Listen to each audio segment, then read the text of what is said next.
Now the games begin. All right, I'm going to hit you with one philosophy question. Okay, I'm ready.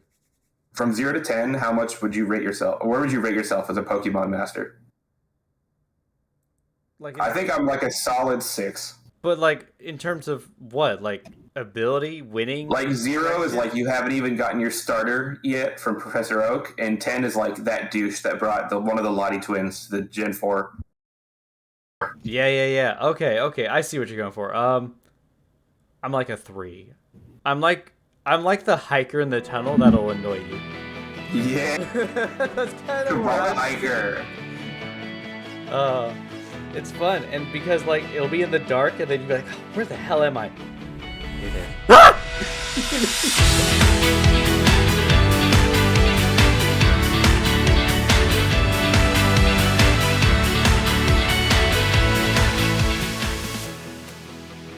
Anyways, welcome back, everybody, to Double Dip Draft Week 1. I am your host, Cabral, coach of the Hashlingy Sandslashers. Joining me today is Kenneth, coach of the newly rebranded Washed Up Wishy-Washies. Yes, I gotta keep remembering that properly because I there's so much hesitation when naming names because I'm like, it's Fireball, though the Minnesota Magic. Nope, not anymore. Hold on a second. Yeah, like 4 different people rebranded, and I just contributed to the problem. I'm fully aware of that. But it's really cool. It's really neat that a lot of people rebranded. I had debated on it, but I kind of really like what I have going, and I don't think I will. Ultimately, I rebranded because not because of my extra cheesy performance, but because I wanted to mulligan if I blew it this season. That's fair. Makes sense. It's a great name for it, too. But this week, we're taking a look at the Scarlet division, which neither of us are in, and we had some fun matches happen this week. In fact, spoilers before we go into this. We're not going to spoil this division, but if you checked out the Teal division, your division's insane, Kenneth. Holy crap. My division is wild AF, my friend. Wild AF. Absolutely. I'm really looking forward to that overview whenever it comes out. Yeah, that's going to be insane, because again, spoilers, please go check it out. 3 people have a +6 differential. And at the end of week 1. Yeah. So that is, I feel like your division's gonna be one of the ones to watch. Not that they're all like bad divisions, but it's kind of crazy what you have going over there. Anyways, go check that out. I think that was Cody and I, actually. So head on over there and check that out. But while we're here, while I have you, let's again look at Scarlet. We have the last match of the week that we're going to be watching first, which is Black Captain of the Martian Mantines versus Jake of the San Fran Furrets. Notably the Crasher Wake Mirror. Yeah.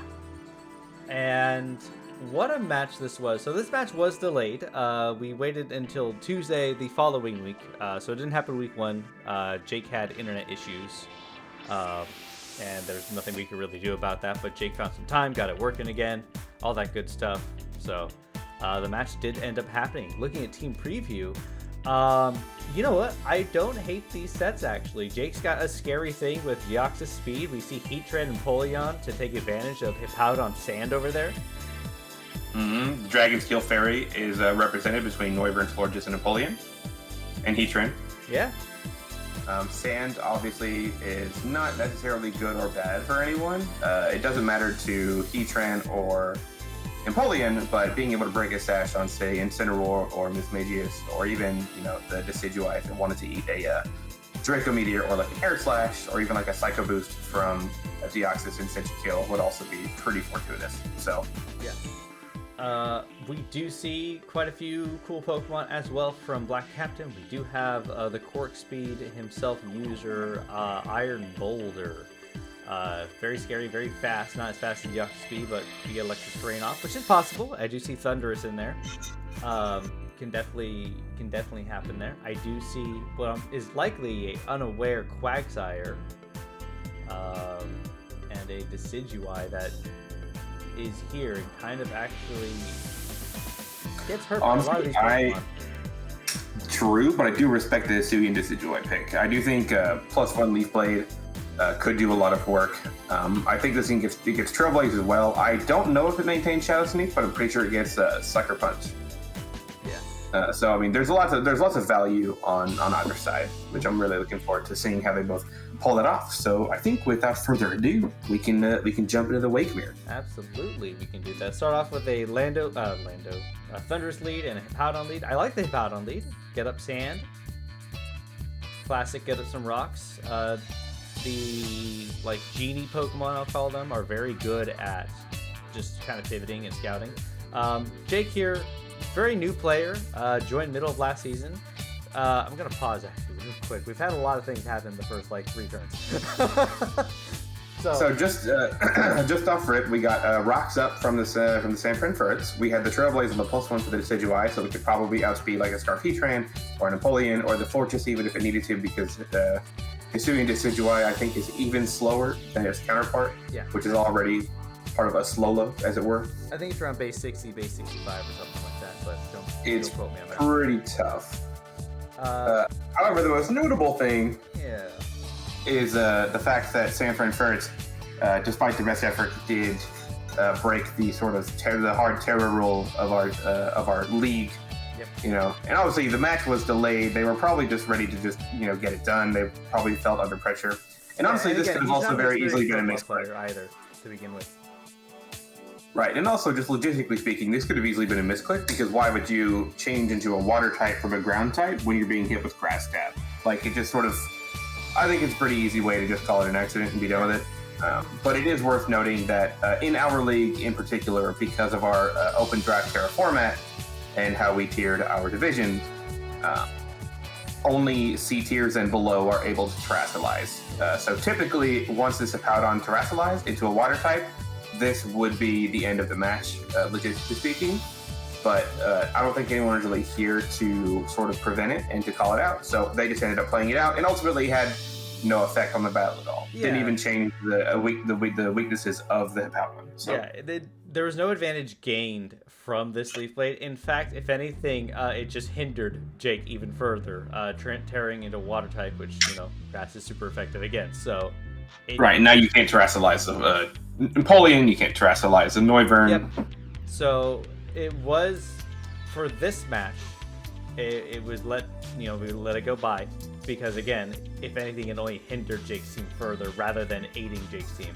Now, I'm not saying you can get away with that, but we are not allowing that, to be clear. You're not allowed to tear. The match did continue, and we do have different results other than a forfeit 6-0. So we'll let this keep playing out. And I don't want to call out San Fran Furrets for making a pretty simple mistake. Honestly, I don't want them to be discouraged about it. It was an accident. It was a mistake. Yeah, for sure. It happens. Yep. Trailblaze does not get the kill right here on Hot Potato, by the way. Being a little greedy with trying to get that 1 cinch of extra speed, but against Heatran, man, the Trailblaze just did not cut it. Mm-hmm. Grass Knot just kills this thing. Unfortunately, grass moves at 1% do better than grass moves at 6%, but that's true. Whirlpool. Then we get this crazy set from Napoleon, by the way. Kind of funny. Triple Axle comes in and actually just straight up kills it, which is super cool. Electric Terrain is up though, and we do have this guy. We do have a Quark Drive Abuser on the team as well, a very strong one at that. I think that Nice Penguin over here isn't running any other water step other than Whirlpool. I think it was a more specialized set, probably to deal with Napoleon's counters, which in fairness, there are other answers for this on a team. Yeah. So I understand the means for having just Whirlpool, but it does unfortunately leave the game wide open to just sort of be completely steamrolled by Iron Boulder. We did see Deoxyspeed take a hit earlier and survive, and had Jake clicked anything that was not Psychic, it probably actually would have killed this thing because it resists Psychic. And it sucks too, because I think this is just another example of new toys being really weird, because if you look at Iron Boulder, you don't see a Psychic type. At least I don't, especially because it started off with Secret Sword. It started off with a fighting move. Oh yeah. So if you don't mouse over the thing, you're like, oh, it's rock fighting type. You know what I mean? And ultimately, just click Psychic, and that's probably not good. Yeah, and that's the thing too. I think a lot of it comes from inexperience. This is Jake's first time not just draft league playing Pokemon. Actually, the actual game Pokemon. Jake didn't play a lot other than a couple games growing up, and never really played beyond that. So all the new gen, all the new Pokemon, all the new moves are not familiar to Jake of the San Fran Furrets. But he had a fun time. He actually messaged me after. He's like, I got 2 kills. I love that he's here. I love his inclusion. Oh yeah, for sure. And he wants to. He has an eagerness to play and to learn and to develop stuff. And he definitely shows. Jake shows a lot of promise in some places. I don't know if you remember last season. Jake actually went 1-0 against Aurora, very first match ever playing Pokemon. That is awesome. Yeah. I feel like Aurora actually, she has that like top player problem where if the other player understands like the board state and their tools and they play the win cons and stuff, Aurora is more well equipped to handle that. Yep. But if the opponent is quite a bit less seasoned, then some of the plays that are made don't make sense and they tend to turn around. But fun fact, I actually beat Aurora in my inaugural season. Oh. Yeah, and that's that. I went 5-2 that season. I lost 5 games. And you'll win. Basically, yeah. If you can break Aurora's brain by being bad, then, Yahtzee, Yeah, you know what? Let me write something down real quick. I'm totally not fighting Aurora this week. No, she's in my division, clear. Yeah.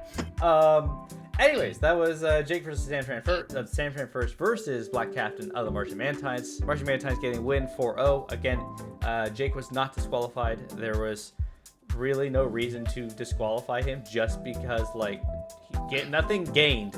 The next time, people will be disqualified. We need that one example of someone doing it wrong so that everyone else knows how to do it. It was a perfect set of wrong circumstances, that's all. Absolutely. It was new, the match was delayed, just all kinds of stuff. For sure. Second match of this week, we've got White Loaf of the Loafville Lanturns, pretty apt naming scheme. And we've got Menma, second season, I believe. The inaugural season was last one, I believe, and they had a pretty solid showing. Yeah. I don't have their stats in front of me, but what is the team? What is the team? This is the coach of? Minnesota Jynx, I believe, is Menma's team. Minnesota Jynx versus Loafville Lanturns. All right, so just off rip. Firstly, I want to say, love Belly Bolt, big fan. Nick has a very well-rounded draft. Yeah, I don't think any of his Pokemon share weaknesses. Oh, that's so interesting. And then obviously, Minnesota Jynx has Rain plus Archaludon plus Barraskewda, has Intimidate on the Masquerain, which is one of the better switch-ins to Rillaboom that exists. Latios in all of its glory also does pretty well versus the other team. Yeah. Cryogonal has a lot of utility, rapid spin, screens. I'm pretty sure it gets self-destruct. Obviously, Ice Stab is very splashable, Freeze Dry especially. Mm-hmm. Yeah, I think these are just really solid teams. Again, you have that core with just Pelipper, Archaludon, and Barraskewda, and that's from what I heard, that's basically just like a OU staple core for like a lot of people. Oh yeah, basically. And it's interesting too because this is basically going to be a race between can Menma remove Rillaboom first so that Barraskewda is wide open, or can Nicholas remove like Barraskewda and Archaludon first? Yeah, it's a race. Feels like absolutely is a race. And with that being said, we might as well just see how the race starts. We do have a Barraskewda lead, and we have Baby Gronk, and that's such a solid. Barraskewda is such a solid lead because you can just flip turn out of anything, most anything. Reveals Rocky Helmet, and obviously it's fat enough to take the electrolysis charge. Yep. Toxic Gossip's here. Instantly coming in to threaten the Earth Power, but Nick did insanely good Toxic read because why would Archaludon stay in versus Glamora when it could eat an Earth Power? Yep, Goodra comes in just to take most any hit. It can take a lot of hits and just live. Lots of back and forth in the first couple of turns. I'm a big fan. Everyone's trying to play for better positioning, which is a sign of more solid play. Surprised we did not get a flip turn into Meowscarada there just for a little extra chip. But it's still pretty early on. It is, yeah, that's true. I actually don't know if Force gets Second Punch. Maybe it does. So now we're in a bit of a stalemate. The Cryogonal reveals it's the Terra Ground here, which is nice. Unfortunately, Goodra is just that little bit extra bulky, probably on the special side, so that it can not be extremely threatened by Archaludon. Yeah. And Body Press, Iron Defense, obviously it does outpace Stamina, so I really do respect this set. Now, with the calcs, we know that this Barraskewda is actually choice banned. Yep, and that crit made such a difference, actually. Now, we say that if the Tauros definitely never outsped, so it just does die in 2 close combat, I believe. That's true. And there's our Chalodons being fat again. The minus special 1 attack is nice, so they could have, or Nick could have theoretically stayed in and just gone for the 3-hit KO, but there really is no reason to. Now the special attack is dropped. But losing Gudra is tough, because that's another switch in for Barraskewda that's lost. Yeah. Earth Power comes in with Toxic Gossip, though. Stamina activates again, but the berry, we have a Babiri berry, which is not one of the used berries often, I feel like. No, it's mostly you see it on fairies. Yeah. Future Sight, actually really fun, really cool there. And then switch out here, it does get a kill off of the Sears Tower with Power Gem, and of course we have... Ultimately, the Future Sight comes out, and then suddenly... Oh, wait, what? Oh, yep. We stayed in and killed Pelipper, and then Future Sight came in. There. Okay. So now, our Chalodon and Barraskewda are still alive, but Latios and Barraskewda's still up. Yeah. With 7 turns left of reign, but the Gardevoir with the Trace comes in with the Intimidate, switch it right back out. Baby Grunk does not take the liquidation very well at all. No. Unfortunately, at this point, it is a sack. Yeah. But, with Gardevoir on the back, but it's tough there because you could switch out. You could have flipped her out into Latios, but if the Rillaboom is, knockoff, or if the Gardevoir is a choice in some way, it's just hard. At that point, I wouldn't really call it a 50-50, but this was an extremely well-played game. For sure. For both sides. Again, like you said, Trace Whipswim Stunning worked really well because of what was left. Moonblast just killed both of those Pokemon. On top of that, though, even if Latios had come out first, Gardevoir still just clicks Moonblast. Does it outspeed Latios? If it traces Swift Swim, if it then didn't trace yes. Swim, I don't remember right now. If it didn't trace Swift Swim, then I do think Gardevoir. You could mouse over it real quick, actually. Actually, yeah, I could. You're right. 284 versus 350. So no, Latios, if it's not choiced, is faster. Okay, gotcha. Now, granted, it's a 100, so there's probably not a whole lot that Latios could hit it with that would kill it. But yeah. On top of that, Rillaboom never came out once, by the way, at all, in this whole fight. Which against the rain draft, that just means its positioning was overall really, really solid. Yeah, both really well played by both players. I think just a couple little things here and there, but Nick did position himself really well. Sacking Glimmer to the future sight and just getting Pelipper killed was just really nice to ensure that rain would not come back. Really, really good awareness.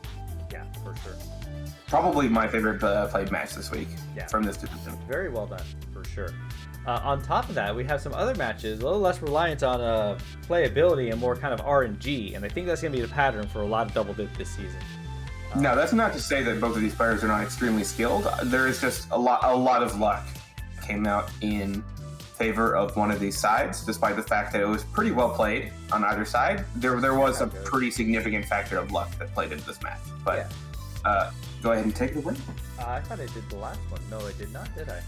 You did. Nope. It's my turn now. It's my turn. Pokemon! So we got Spood of the Southtown Sandslashers along with Bananas of the Don't Drop That Dedennes. And we have quite the lineup. I did say in my analysis, I really enjoyed Cody's team, and I thought I could take it far. I really enjoyed Cody's team. Vulpix is a little silly, but you know what?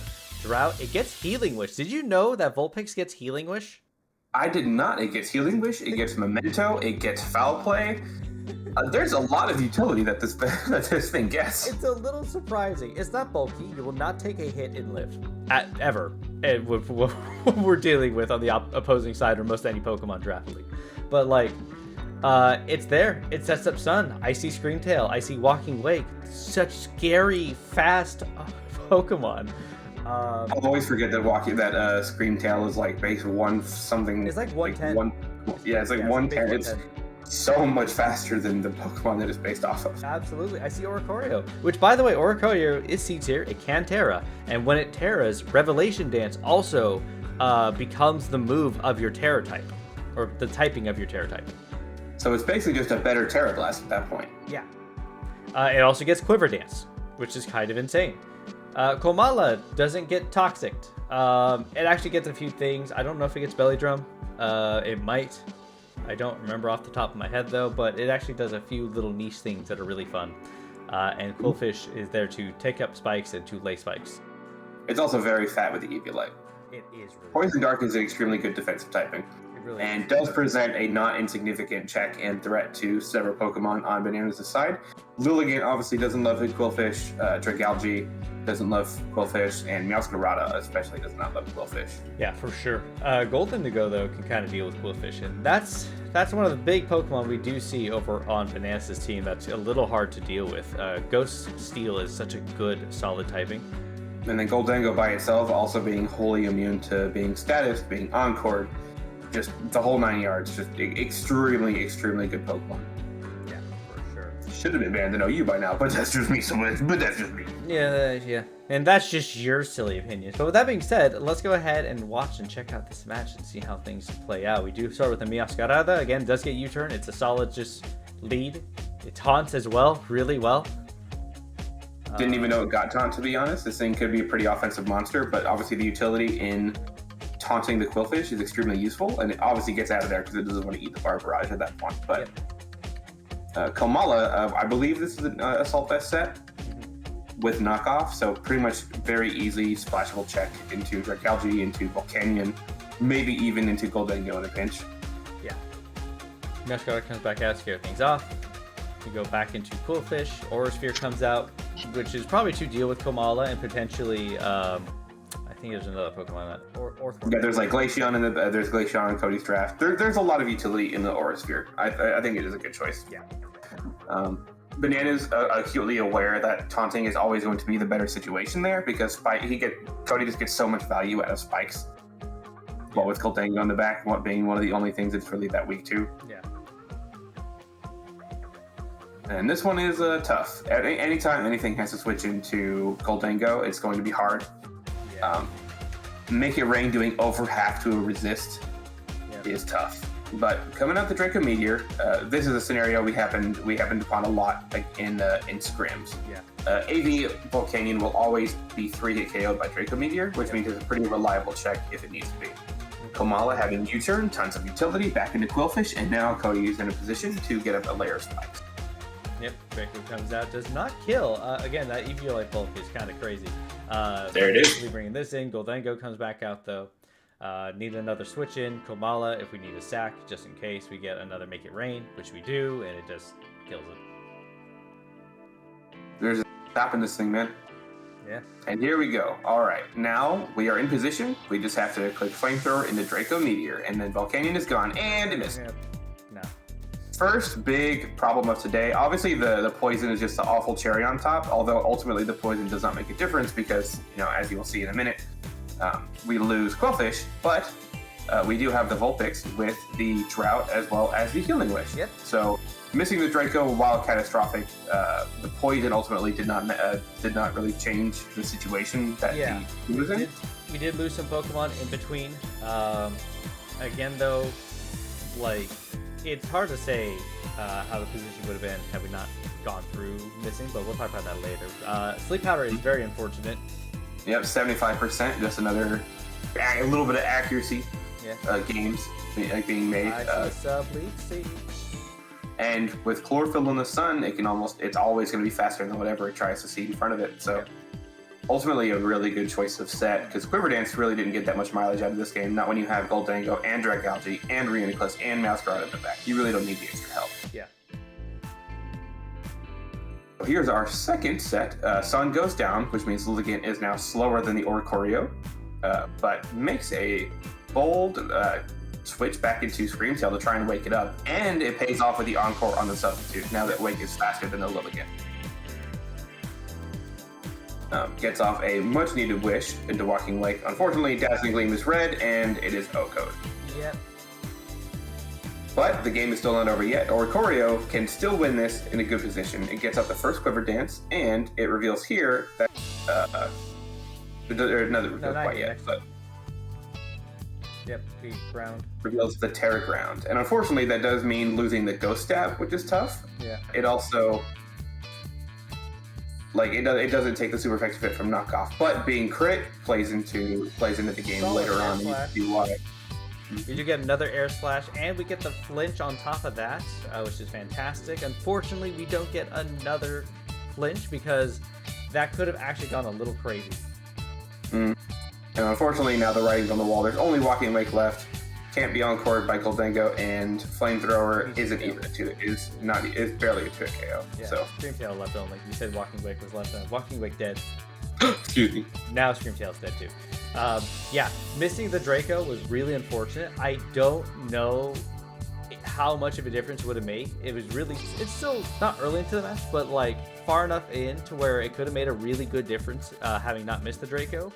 Right, because if you don't miss the Draco, that means you don't get hit by the Sludge Bomb and then poisoned, which means Vulpix can be around later to set up Sun again so that Walking Wake can outspeed the Masquerada, it can outspeed the Goldango, it can outspeed the Dragalge. Having to lose Vulpix to get your Wake positioning back online is pretty tough. The game was extremely well played. I don't want to discount the fact that both of these players, they played to their outs as best they could, and unfortunately, sometimes Pokemon does his Pokemon. Maybe Spood could have not terror grounded when he did, but I don't think Ghost Revelation Dance even killed Reuniclus from that level anyway. No, I don't. So ultimately, it probably didn't make a big difference, and you would have rather taken the neutral knockoff. Yeah. Like there's just no way to know. Yeah. Ultimately, Spood would have been in a winning position if he wasn't crit by knockoff. It sucks. Everyone played as best they could, but the Draco missed, the knockoff crit. You know what? I still think actually he was in a position to win had he gotten one more air slash at the end, flinch. One slash flinch, yes, and he would have done it as well. Yeah. So just not a whole lot went in Spood's favor, but I don't say that to discount the fact that Bananas is really a former winner of DDL. So, there's no reason to think that he wouldn't have played to his outs differently too in that position. And again, that's just part of draft league. Like, the RNG and the luck part of it, you're never gonna 100% ever be like, oh, I'm always guaranteed to hit this 95% accurate move and just win. Right. There's a reason that abilities like Compound Eyes on bug types are so valuable. Yeah, exactly. Why Wide Lens is going to be an item considering if you're using Sleep Powder or whatever, right? Yeah. Personally, miss me with that Draco Meteor. I'm probably never clicking that move if I have the choice. Yep. And some people play like that. Some people absolutely will play I'm not gonna run the risk of missing a move. I'd rather take another turn to kill that I can hit with than just rely on this. If it ain't 90, it's 50, or if it ain't 100, it's 50. Yeah, but when it's 70, it's 100. So I don't know how that works. That's just Pokemon. It's just Pokemon. If you know, you know. For sure. And with that being said, we have one last match to look over. We have. Did you introduce Spood or did I? I did. Oh, right. So I will take us away with Spoodman Vincent, coach of the Heerlen Hawluchas. I think I'm saying that properly. Yeah. Cody gets mad at me. A friend from across the pond. And then Growlin, I believe this is their first time playing as well. First time ever playing draft. He is the Lansdowne Luxrays. Lansdowne Luxrays. Very, very, very pithy team name. I'm a fan. Yeah, very fun. I remember sitting in Google Maps looking at towns nearby and oh, that's a cool town name. There you go. So firstly, you can see big threats on Vincent's side. Obviously, the Heartfish is going to be very hard to break. Thank you. Ribombi has plenty of utility. It could be webs for Infernape or Ogerpon. Infernape by itself is extremely splashable into this team. It hits everything, either neutrally or super effectively with a combination of Flare Blitz plus close combat. Bisharp is Bisharp. In Generation, where it can run Eviolite, it can be just pretty much anything you want it to be. It can set up it can set up spikes, or not spikes. It can set up rocks. It can Sucker Punch. It can Sword Stance. It can be knockoff. It can be Scarf even. Bisharp is such a value C tier pick, and it has the means to Terrastallize, so it can shed that really gross 4 times weakness to fighting if it needed to be. Ogerpon, Wellspring. Ogerpon Cornerstone, my personal favorite mask, actually. Base 100 physical rock move that can't miss and will often crit. Worth its weight in gold. Unbelievably powerful move. And on Ogerpon, which can Swords Dance, it can, Spiky Shield to break sashes on physical Pokemon. It has Trailblaze if it needs it. It's extremely good Pokemon. And then Toxagiri is a sleeper hit, actually. Gets Rapid Spin, gets Nasty Plot. Water Drag is an extremely potent offensive combination. Don't sleep on it. And tell us some more about Luxray's team. Absolutely. The one and only the hazard remover has come to the match, and that is Furret. It gets fun, which is really fun. But other than that, we do have Poltegeist, which is a wonderful pickup. Poltegeist has a lot of utility as well. It can set up screens. It can set up its own Shell Smash. It can go through and just Strength Staff substitute. It can bother people with Nightshade. It's got a lot of little things it does really well, and it's got a versatility that a lot of Pokemon don't have, I feel like. On top of that, we have Jolteon. It's an extremely fast, really good pivot. Volt switching is extremely free. If I remember correctly, I don't know, do the Heerlen Hawluchas have like a ground type? They definitely have a ground type, but just against this particular matchup, there's none to be had. Yeah. So like Specs, Volteon, the Specs Volt Switch or Quick Feed Volt Switch, it's never going to be outsped. The only ground typing that Heerlen Hawluchas has in the back is actually Landorus Incarnate, which famously Terra Ice Jolteon would cause that thing massive problems. Yeah, absolutely. And I think that's actually what this is a Terra Ice Jolteon for specifically that creature. We do see our best buddy Ceaseless Edge over there. I mean, sorry, Steelwing Samurott. That's what the Pokemon is. It is the Ceaseless Edge Pokemon. Yeah. You know? Can it do more stuff? Yes. Will it? No. No. We do see Bronzong, which is stunning. It gets Levitate, and it also runs Heat Proof. And we'll see this. Actually, we won't see this at all. It is running Heat Proof. It ran Heat Proof for Infernape over ground stuff from Lando because Jolteon just kind of dealt with it really well. And of course, the mascot, Luxrays here, because it's the mascot. And actually, you know what? Get an agility off and then like click moves. It hits really hard with Supercell Slam and a bunch of the. Oh, not only that, it gets it's one of the other than Jolteon, it's the other Terra Pokemon of this lineup. Yeah. And I'm not gonna lie, like Guts, Terra Normal, Facade after an agility or after like a Trailblaze or something, that does a lot of damage. Mm-hmm. You know, that is not something we're sleeping in. Sleeping on. Not in. The only other thing that I want to talk about is Bronzong is honestly a really cute like metagamey type thing because Heat-Proof Bronzong exists. It is wholly not popular because losing the ground weakness is far more substantial than losing the fire weakness. So the beautiful thing about it is that everyone just sort of assumes that the Bronzong is going to be Levitate, and it's very much a guilty until proven innocent type of thing, where you just have to assume, like it's Schrodinger's Bronzong, right? You don't know it's Heat-Proof until you click the fire move. Yeah. Or the ground move, you know? So that in its own is a pretty significant mind game that you could run against some of its possible checks. Yeah, for sure. But with that being said, let's go ahead and get this started. It's obviously clear in the chat. Big fan of the Poltegeist pick, famously one of her own Pokemon that she uses in every single season to great effect, might I add. Yep, gets a Reflect, gets off the Intimidate. Stealth Rocking is actually saved by Vincent. Going in over. Oh, what a crit. Huge crit. Instantly puts a massive chunk into Ogerpon, which makes a lot of other Pokemon in the back much safer from that really scary Ivy Cudgel. Yep. Double crits the Ice Fang, which ultimately does not matter, but it's still nice. Yeah. You know, it's still kind of neat to just pay attention to. The Ceaseless Edge Pokemon comes in and clicks Ceaseless Edge. Yep. No one's shocked, no one's surprised. I'll click it again. It's very good at doing that. You don't notice the spikes in this matchup, but they are there, and I assure you that they are there. Interesting little bits of Showdown replays have been kind of finicky lately. Yeah. But at this point, the close combat is extremely free. We know that the Infernape is Life Orb, so it doesn't have to click Flare Blitz. It doesn't have to risk itself in anything. And unfortunately, the hazard removal dies in one shot. Yep. Miss Furret. I'm really hoping we get a Tidy Up Last Resort at some point this season. Yep. I would be a huge fan. Volt Switch super free here. Which is not click, but you know what? Wish is fantastic because now you can just Volt Switch into something. Wish is also a really crazy pick on Jolteon because it is not a Pokemon known for its high HP pool. Nope. But, you know, use it like tools are tools, you know? Yeah. Again, it's not a lot of HP, but you know, you go fast, you can volt switch out. It's like, hey, let me get up a quick wish and a little bit of health back on this Pokemon. Mm-hmm.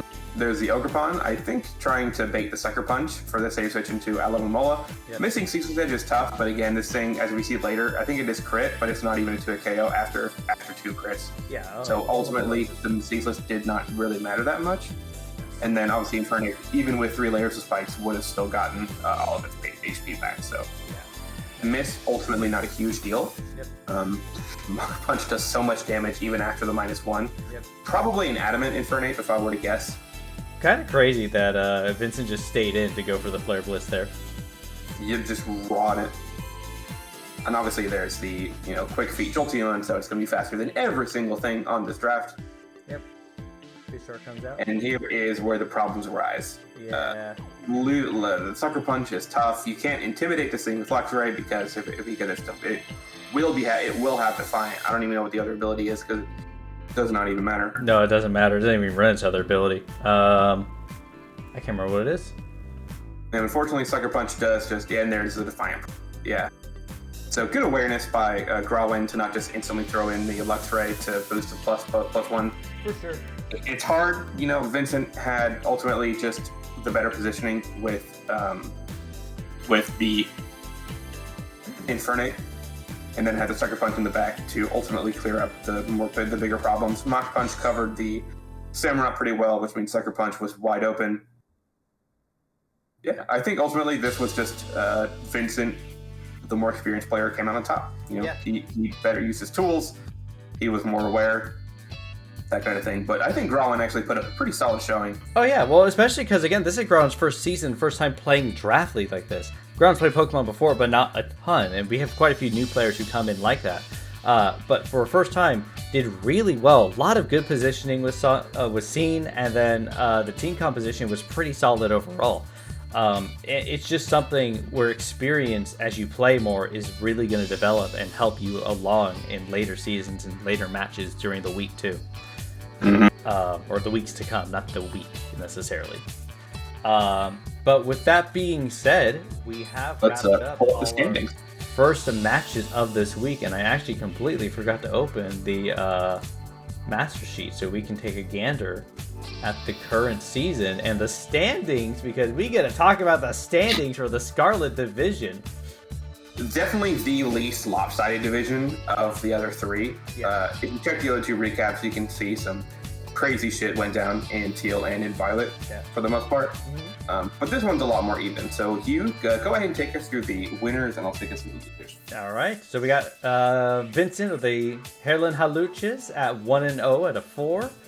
Tied with the Martian Mantines, which is Black Captain, at a 1-4 as well, with Bananas at a 1-3. And Loafville Lanturns, Nick, of course, at 1-2. Bringing up the rear, we got Minnesota Jynx 0-1 -2. Probably the most respectable showing of the losses so far. We have the Southtown Sandslashers at 0-1 -3. San Fran Furrets at 0-1 -4. And Lansdowne Luxrays 0-1 -4. So ultimately things are still pretty even, all things considered. Yeah. Every single result in Scarlet could be completely flipped on its head by the end of the second week. Yeah. Meanwhile, things are a little less even in Teal and Violet, but Scarlet still has lots of room for malleability. Yeah. And you have to check out the division with Teal, and Spooky and I go into and talk about the lopsidedness and how in some ways it's really disadvantageous, but at the same time, kind of advantageous for the people on the lower end of that spectrum, because a floor has been created and there's nowhere to go but up for most everyone. But again, we'll go more into that in that episode. And don't forget to check out Violet, whoever does that one. I think actually you and your brother did, right? Yes, we did Violet. I think we did get Violet yesterday. Oh, nice. But yeah, and that's actually all we really have to say. Thank you so much for joining us, and thank you to all the new participants for Double Tip Draft and everyone who joined in for week 1. We have so much more to come, so much more to cover as we go into the remaining weeks. By the way, kill lead for the current season is Espeon and Probopass, and if you did not see those matches, you need to check them out and see why they are kill leaders. bringing up the real right behind it is Pheasantipity. Someone very, very accomplished and handsome ran Pheasantipity in their week 1. Oh, for sure. You know, not sure who that could be, but... By the way, of the top 5, 4 of them are from Teal Division. And I think that says a lot. It's hard. It's going to be tough. Bisharp being the only one in 3rd place is kill lead with 4 kills in 3rd place. I think that's all we got for you. Yeah, that's all we have. Thank you so much for watching. We'll see you guys next time. Thank you. Goodbye. Bye-bye.